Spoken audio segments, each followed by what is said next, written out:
Bismillahirrahmanirrahim. Assalamualaikum warahmatullahi wabarakatuh. Halo teman-teman Mistizen semuanya. Kembali lagi di Rampang Production Channel. Pada malam ini cerita yang akan saya bawakan bercerita tentang suatu arwah penunggu tikungan maut. Siapkan headset, cari posisi nyaman, selamat menyaksikan. Di malam-malam tertentu, sosok perempuan halus sering menampakkan diri. Dan pada keesokan harinya terjadi sebuah kecelakaan yang menewaskan lebih dari 3 nyawa manusia. Bahkan banyak orang yang mengatakan setiap sosok seorang perempuan telah menampakkan diri di bawah pohon asem yang telah berusia puluhan tahun di tikungan jalan.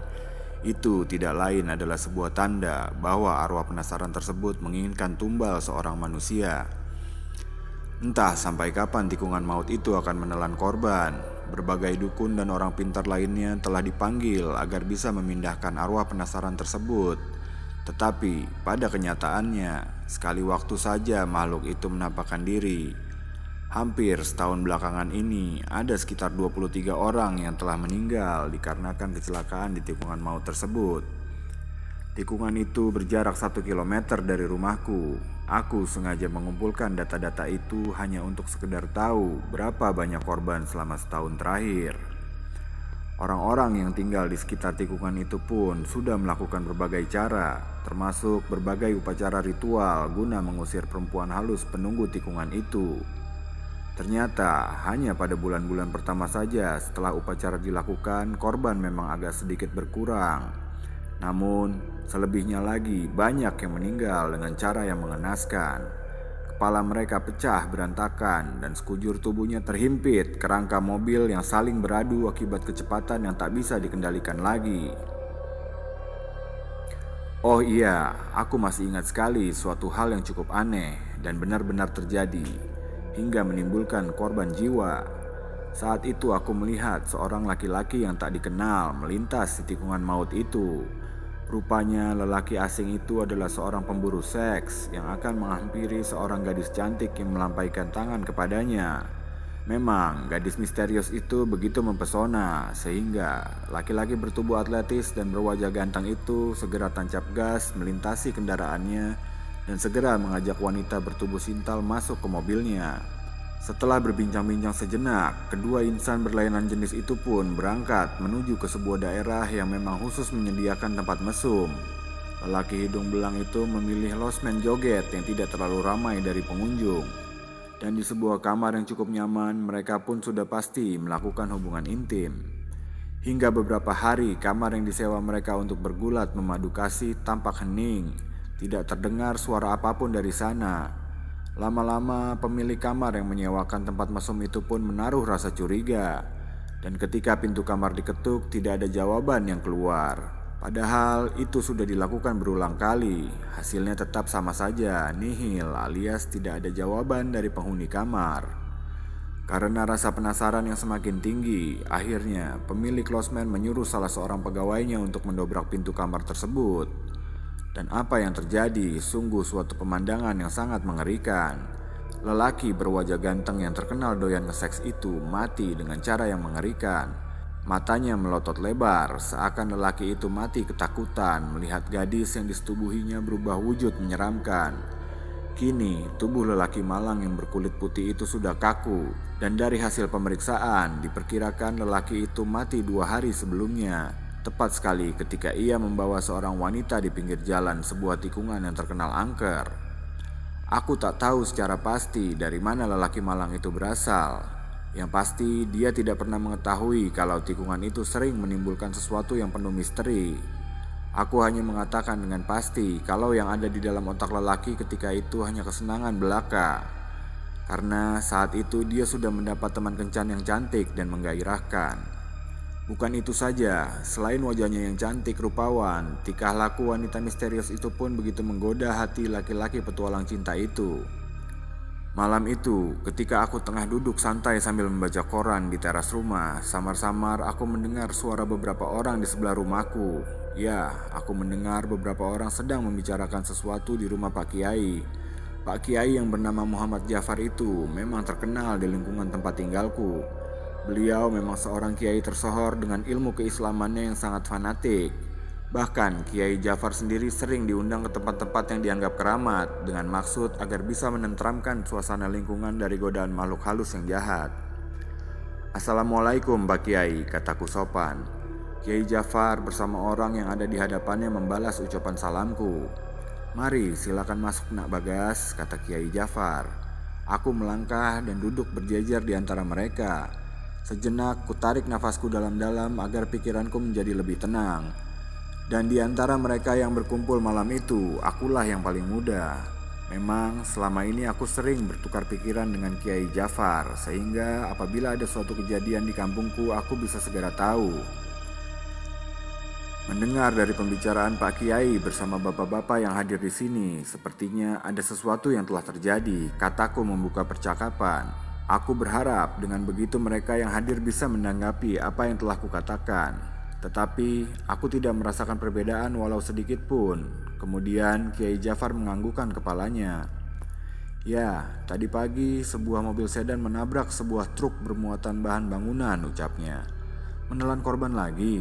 tanyaku memotong percakapan. "Benar Nak Bagas, saat itu semua penumpang yang berada di mobil sedan itu meninggal.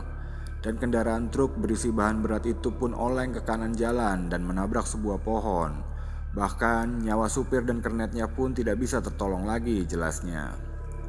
Kutarik nafasku dalam-dalam. Aku turut berbelasungkawa atas musibah yang telah terjadi atas keluarga korban. Tak berapa lama aku semakin terhanyut dengan percakapan saat itu. Sekarang sudah semakin jelas arah percakapan Kiai Jafar bersama para warga kampung baru. "Agar korban tidak makin bertambah, bagaimana langkah kita selanjutnya Pak Kiai?" tanyaku memberi usul. "Aku sudah menghubungi dan menemui beberapa temanku, yaitu para kiai, agar bersatu untuk mengusir hantu perempuan penghuni tikungan maut itu. Mungkin bila saatnya tiba, kau pun akan kuberitahu," kata Kiai Jafar penuh wibawa. "Baiklah Pak Kiai," ujarku takzim. Lama juga kami membicarakan langkah-langkah guna mencari jalan keluar hal yang sangat misterius itu. Ini tidak lain untuk menyelamatkan para pengguna jalan agar tidak menjadi korban. Waktu pun telah menunjukkan pukul 10 malam. Tak terasa malam yang sunyi itu pun sudah semakin larut. Aku pun segera pamit mohon diri. Aku segera melangkah keluar dan mengambil air wudhu guna menunaikan sholat isya. Memang aku banyak belajar dari Pak Kiai tentang segala hal yang berbau agama. Tapi baru sedikit yang dapat kupelajari karena memang belum lama.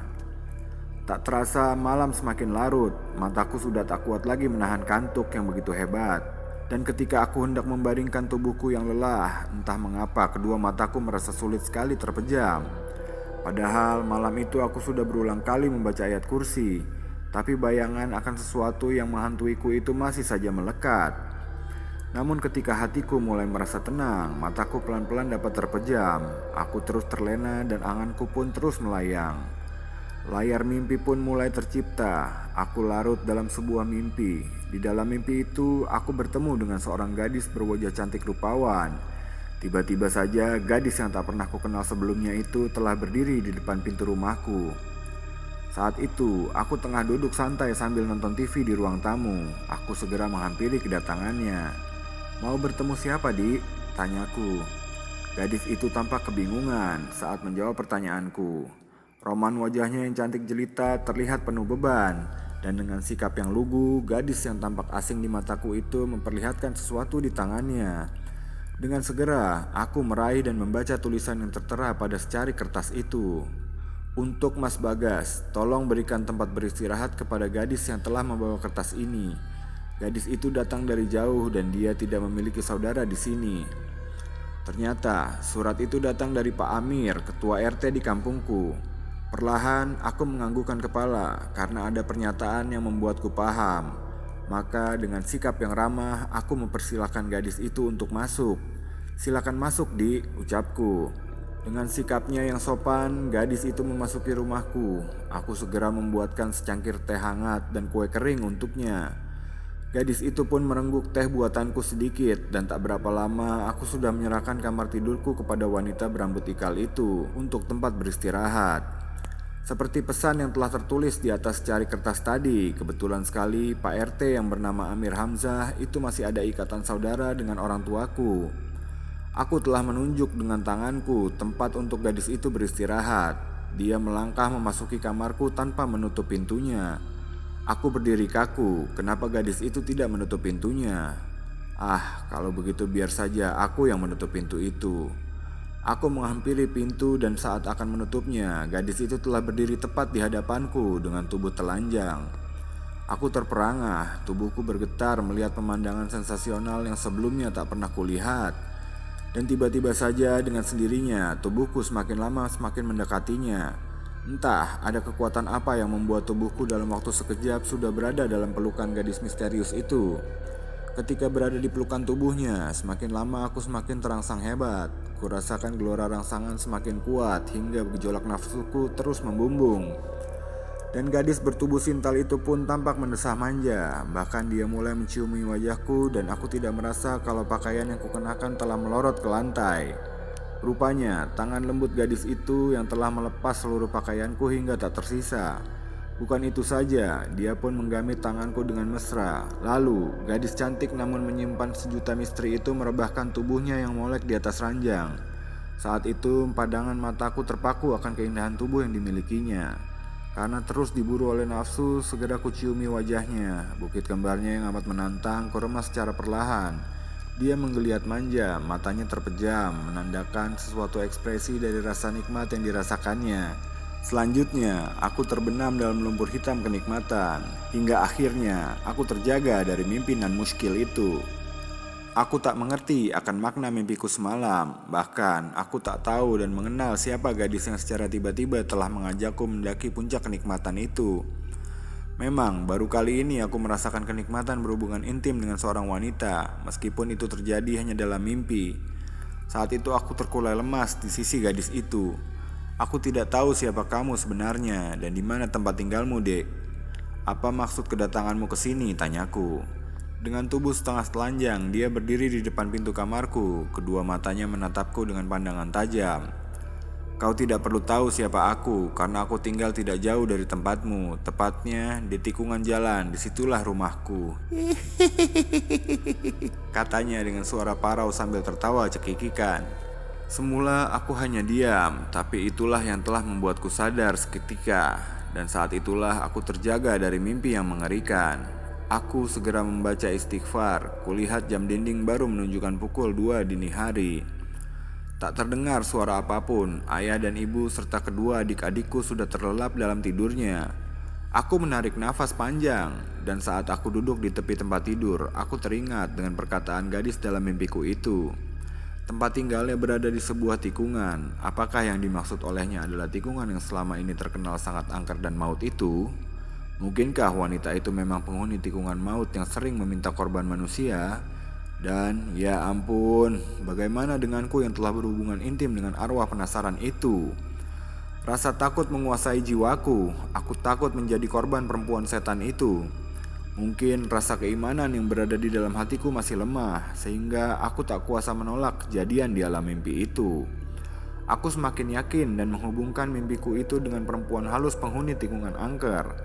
Keesokan harinya, aku segera menemui Kiai Jafar. Kukatakan semuanya tanpa ragu apa yang telah kualami dalam mimpi itu. Kulihat wajah Kiai Jafar penuh dengan keseriusan ketika mendengar ceritaku. Bukan itu saja, aku juga mengatakan kekhawatiran-kekhawatiran yang mungkin bisa terjadi. Maka dengan penuh harap, aku meminta kepada Kiai Jafar yang sudah tersohor itu agar memberikan jalan keluar yang terbaik untukku. Aku tak mau jadi korban wanita penasaran penghuni tikungan maut itu. Sekarang saya harus bagaimana Pak Kiai? Tanyaku dengan mengerutkan kening. Kini alam pikiranmu telah dikuasai oleh wanita penunggu pohon di tikungan jalan itu, ucapnya. Aku menundukkan kepala. Semua apa yang telah dikatakan Kiai itu memang benar-benar terjadi padaku. Untunglah beberapa hari setelah itu tokoh-tokoh kiai terkemuka hadir dan berkumpul di bawah sebuah pohon asem besar yang telah berumur ratusan tahun yang terkenal angker itu. Dan pada malam-malam sebelumnya, secara bersama-sama kami semua membaca ayat-ayat suci Al-Quran agar wanita penunggu pohon asem di tikungan jalan itu pergi berpindah tempat atau kembali ke alamnya, alam gaib yang tak dapat dilihat oleh mata telanjang. Hampir setiap malam secara bergiliran kami selalu membacakan ayat suci hingga setengah tahun lamanya. Hal itu kami lakukan, walau sesibuk apapun, aku selalu hadir menyempatkan diri untuk bersama-sama membaca ayat suci. Semakin lama rasa khawatir yang melekat di hatiku makin hilang dengan keteguhan hati yang semakin mantap. Alhamdulillah semuanya sudah berlalu Pak Kiai. Arwah wanita penasaran yang menghantui mimpiku itu tidak datang lagi menampakkan diri. Wanita siluman itu hilang begitu saja, kataku ketika Kiai Jafar bertanya mengenai keadaanku. Kiai Jafar yang waktu itu berusia 57 tahun perlahan menganggukkan kepalanya. Pertebal lagi keimananmu dengan selalu membaca Al-Quran dan yakinlah selalu akan ada kebesaran Tuhan yang tiada bandingannya. Kita sebagai manusia hanya bisa berusaha dan tetap Tuhanlah yang akan memberikan jalan terbaik untuk umatnya yang mau berusaha, ucapnya. Perkataan Kiai Jafar bagai air hujan menyirami bumi yang dilanda kemarau panjang selama puluhan tahun lamanya. Hanya segelintir orang saja yang tahu secara pasti kalau arwah penasaran penunggu tikungan maut itu sudah tidak lagi menampakkan diri. Semua keinginan selain manusia yang menjadi korbannya sudah terpenuhi. Makhluk penasaran yang jahat itu diperkirakan sudah kembali ke alam asalnya. Ya, dia tenang di alam yang semestinya dia tempati. Oke teman-teman, sampai di sini dulu cerita malam ini. Apabila ada kekurangan kami mohon maaf. Dan terima kasih banyak buat teman-teman yang sudah menyaksikan video ini sampai akhir. Jangan lupa diklik tombol subscribe-nya, nyalakan loncengnya, dan juga di-share video-video kita agar kita lebih semangat lagi membuat video-video ke depannya. Dan apabila ada di antara teman-teman yang ingin ceritanya diceritakan di channel ini, bisa kirimkan email ke email kita di rampangproduction@gmail.com. Atau bisa juga DM kita di Instagram di Rampang Production 2021. Oke, cukup sampai di sini malam ini. Terima kasih banyak. Wassalamualaikum warahmatullahi wabarakatuh.